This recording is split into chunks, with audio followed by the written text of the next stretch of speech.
राधे राधे। अपना चैप्टर चल रहा था सॉलिड स्टेट, ठीक है। और इस सॉलिड स्टेट में अपने कुछ चीजें पढ़ ली थी। मैं आपको बता रहा था कि समदैशिक और विषमदैशिक, आइसोट्रोपी, एनआइसोट्रोपी, वो मैं कह रहा था बाद में एक लेक्चर लूंगा उसमें बताऊंगा। तो आज अपन इसमें डिस्कस करते हैं इसका। एक क्रिस्टलीय और अक्रिस्टलीय ठोसों की अपन बात कर रहे थे। क्रिस्टलीय ठोसों में अवयवी कणों की जो व्यवस्था है वो नियमित होती है, जबकि अक्रिस्टलीय ठोसों में अवयवी कणों की व्यवस्था नियमित नहीं होती है। नियमित से मीन्स यहाँ देखिए पहले लाल हैं, फिर पीले हैं, फिर लाल हैं, फिर पीले हैं, लाल हैं, लगातार ऐसा ये होगा, लॉन्ग रेंज, ठीक है, लॉन्ग रेंज ऑर्डर।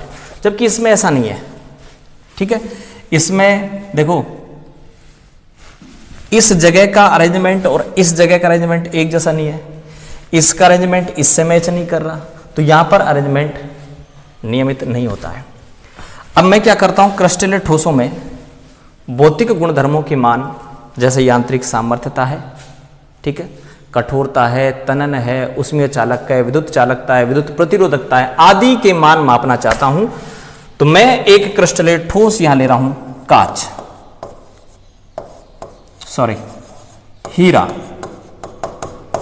एक क्रिस्टलीय ठोस ले रहा हूं मैं, हीरा। इस क्रिस्टलीय ठोस हीरा ले लें, ठीक है। क्रिस्टलीय ठोस का एग्जांपल और भी है, हीरा है, ग्रेफाइट है ना।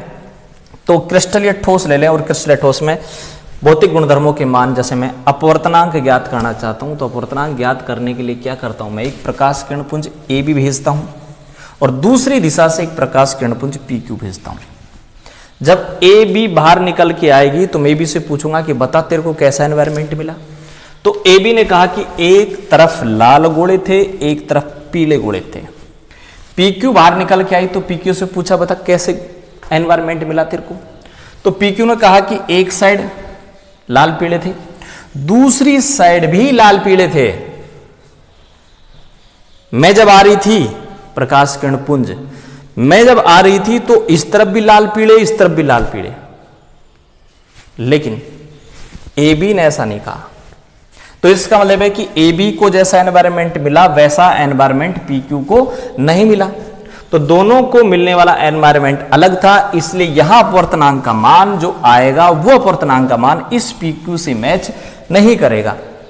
इसका मतलब अपवर्तनांक का मान इस दिशा में अलग आएगा और इस दिशा में अलग आएगा। यानी भौतिक गुणधर्मों के मान समान अगर नहीं आए माप की सभी दिशाओं में, यदि माप की सभी दिशाओं में भौतिक गुणधर्मों के मान समान नहीं आए तो ऐसे ठोसों को कहा जाएगा विषमदैशिक और इस गुण को कहा जाएगा विषमदैशिकता या एनाइसोट्रोपी, ठीक है। अब अपन बात करते हैं और ऐसा हुआ क्यों क्रिस्टलीय ठोसों में, उसका रीजन क्या था, रेगुलर अरेंजमेंट। जबकि यहां रेगुलर अरेंजमेंट नहीं है तो मैंने प्रकाश किरण पुंज ए बी भेजी, ए बी से पूछा बता तेरे को कैसा एनवायरमेंट मिला। उसने कहा जब मैं आ रही थी तो इधर भी लाल पीले लोग खड़े थे, इधर भी लाल पीले लोग खड़े थे। P Q I, P Q से पूछा तेरे को कैसा मिला, उसने कहा इधर भी लाल पीले खड़े थे, इधर भी लाल पीले खड़े थे। इसका मीन्स कि जैसा एनवायरमेंट ए बी को मिला ठीक उसी प्रकार का एनवायरमेंट पी क्यू को मिला है। एनवायरमेंट सेम मिला ना, सेम एनवायरमेंट मिला है, इसका मतलब यहां गुणधर्म समान आएंगे। भौतिक गुणधर्मों के मान माप की सभी दिशाओं में समान आएंगे, चाहे आप इस दिशा से मेजर कर लें, चाहे इस दिशा से या इस दिशा से मेजर कर लें। ऐसे ठोसों को कहा जाएगा समदैशिक ठोस और इस गुण को कहा जाएगा समदैशिकता या आइसोट्रोपी, ठीक है। तो दो प्रॉपर्टीज अपन ने पढ़ ली, विषमदैशिकता और समदैशिकता, ठीक है। पिछला जो लेक्चर था उस पिछले लेक्चर मैंने आपको यही कहा था कि समदैशिकता और विषमदैशिकता, आइसोट्रोपी, एनाइसोट्रोपी को मैं अगले उसमें लूंगा। तो ध्यान देना एक बार वापस, अवयवी कणों की व्यवस्था नियमित है इसलिए ये विषमदैशिक है, और अक्रिस्टलीय ठोसों में अनियमित है इसलिए ये समदैशिकता दर्शाते हैं, ठीक है। ये आपके पास हो गया, रीजन भी मैंने बता दिया।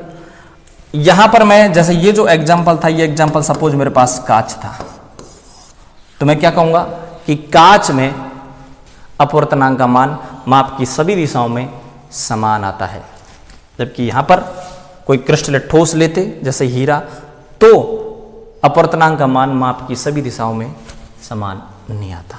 ठीक है, ये प्रॉपर्टीज अपन ने पढ़ ली, विसमदैशिकता, समदैशिकता। एक इंपॉर्टेंट फैक्टर या एक चीज और लेते हैं। देखो यहां पर मैंने लिख दिया ये कि भौतिक गुणधर्म जैसे अपवर्तनांक है, कठोरता है, विद्युत चालकता है, उष्मीय चालकता है, ठीक है, इनके मान माप की सभी दिशाओं में समान प्राप्त हो, समदैशिक ठोस तो, और इस प्रॉपर्टीज को समदैशिकता, और इसका उल्टा कर दें कि समदैशिकता हो जाएगा। ठीक है, अगला पढ़ लेते हैं क्रिस्टल एक क्रिस्टल और ठोसों का एक इंपॉर्टेंट गुण शीतलन वक्र अपन इनका बनाते हैं कूलिंग कर्व। तो देखें, एक कूलिंग कर्व पहले बनाता हूं फिर उसको समझाता हूं, ध्यान दें।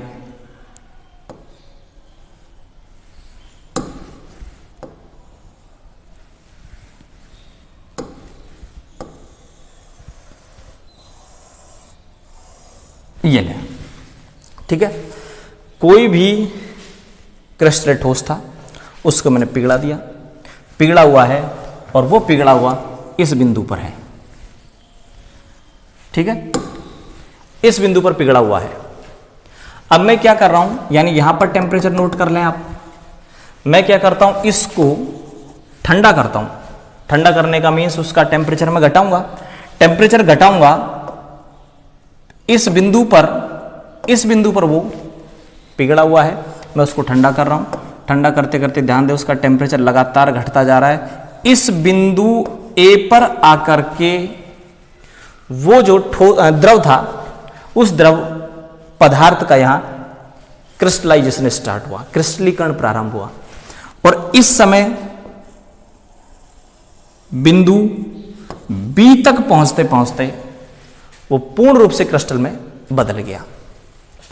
इस दौरान ध्यान दे, पूरा जो बिंदु ए से बी है वहां पर टेम्परेचर कांस्टेंट है।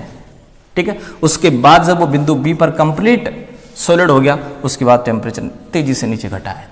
ठीक है, तो इस प्रकार का जो कर्व है वो इस प्रकार का कर्व आता है।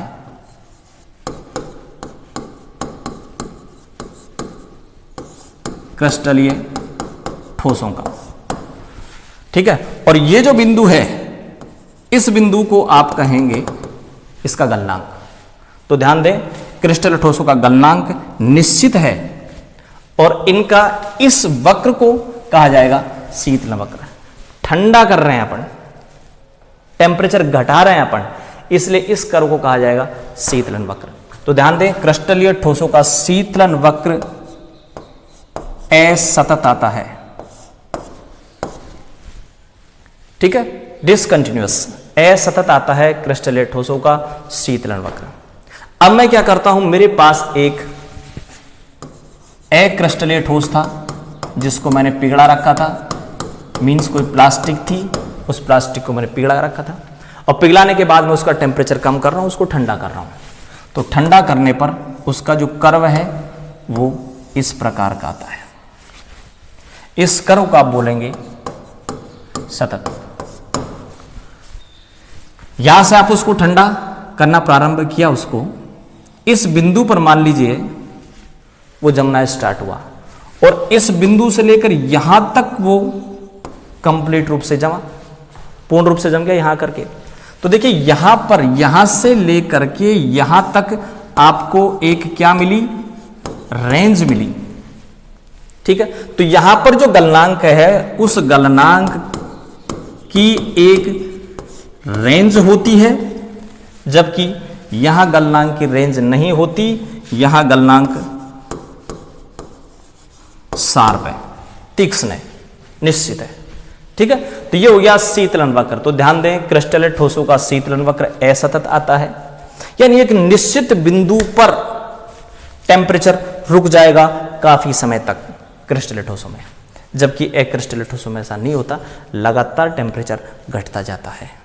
ठीक है, तो ये हो गया इनका शीतलन वक्र।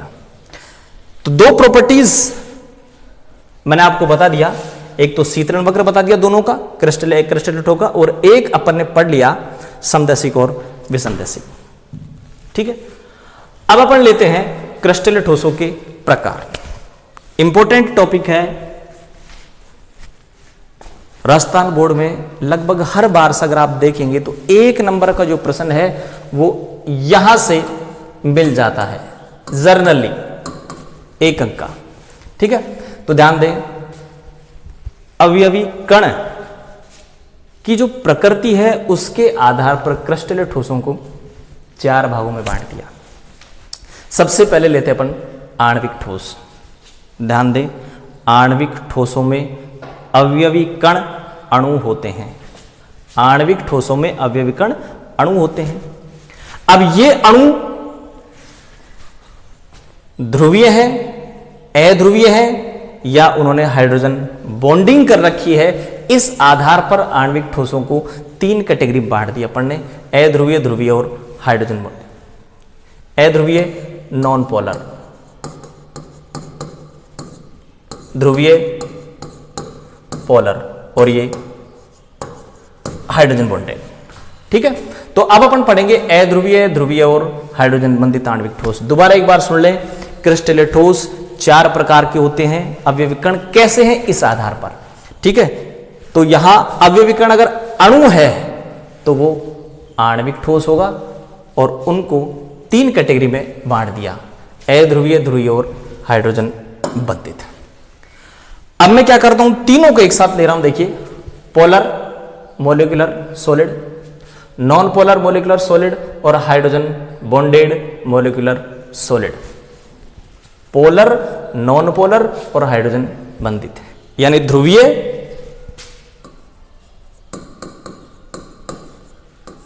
ध्रुवीय आणविक ठोस, अध्रुवीय आणविक ठोस और हाइड्रोजन बंधित आणविक ठोस। एक चीज ध्यान रखें, तीनों में ही अवयवी कण अणु होगा, लेकिन ध्रुवीय आणविक ठोसों में वो अणु ध्रुवीय होगा, जबकि इनमें वो अध्रुवीय होगा। ठीक है, हाइड्रोजन बंधित में ऐसे अणु जिनमें हाइड्रोजन होगा, लेकिन वो हाइड्रोजन अपने पड़ोसी के उच्च विद्युत ऋणी तत्व के साथ Hb बनाता है। जैसे मान लीजिए मैं एग्जांपल लेता हूं यहां HF की, ठीक है, दूसरा HF, तीसरा HF। ठीक है, तो ये H इस F के साथ तो सहसंयोजक बंध बना रहा है, लेकिन इस F के साथ ये H भी बना रहा है।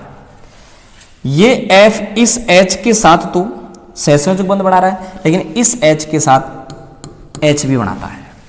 ठीक है, तो ऐसे जो अणु हैं जिनमें Hb पाई जाती है वो हाइड्रोजन बंधित आणविक ठोसों के एग्जाम्पल होते हैं।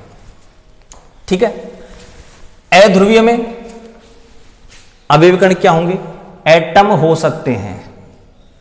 एटम का मीन्स कौन कौन से एटम, जैसे उत्कृष्ट गैसें, हीलियम है, नियोन है, आर्गन है, क्रिप्टोन है, सीनोन है।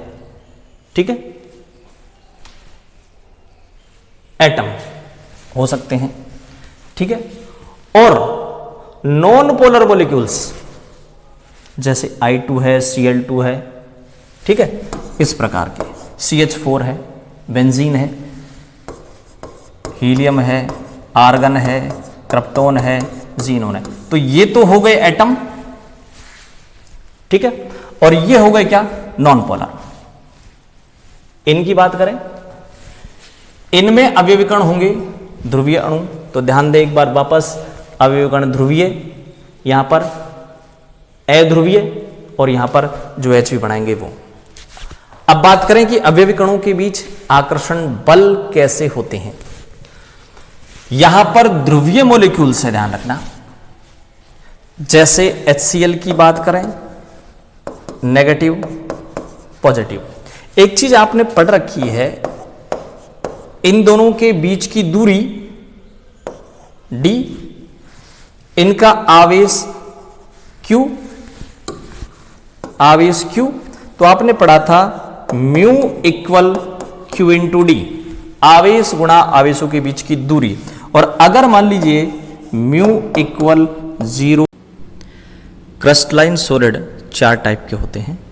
पहला टाइप लेते हैं अपन मॉलिक्यूलर सॉलिड।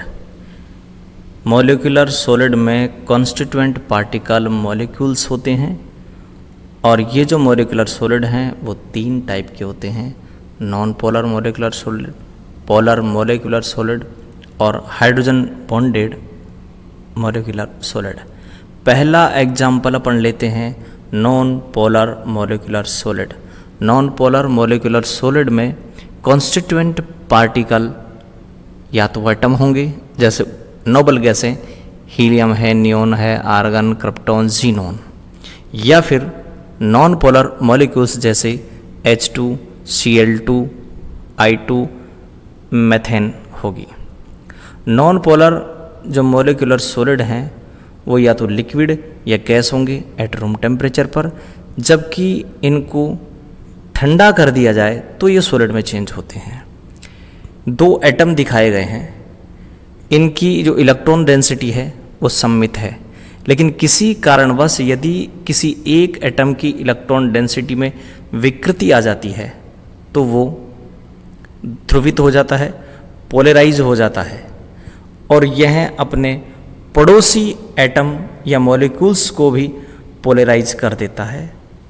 और अब इन दोनों के बीच जो फोर्स लगेगा उसे आप डिस्पर्सन फोर्स या लंदन फोर्स बोलते हैं। यह जो लंदन फोर्स या डिस्पर्सन फोर्स है ये थोड़ा वीक होता है, इसलिए इनके जो बॉइलिंग पॉइंट और मेल्टिंग पॉइंट की वैल्यू हैं वो कम होती हैं। अगला एग्जांपल लेते हैं अपन polar molecular solid. Constituent particle polar molecules जैसे HCl है, SO2 ये होंगे। इनके बीच जो फोर्स होता है वो डाइपोल डाइपोल अट्रैक्शन होता है, जैसे HCl और SO2 में डाइपोल डाइपोल अट्रैक्शन दर्शाया गया है। डाइपोल डाइपोल अट्रैक्शन ज़्यादा स्ट्रॉन्ग होता है बजाय लंदन बल के, इसलिए पोलर मॉलिक्यूलर सॉलिड की बॉइलिंग पॉइंट और मेल्टिंग पॉइंट ज़्यादा होते हैं नॉन पोलर मॉलिक्यूलर सॉलिड से।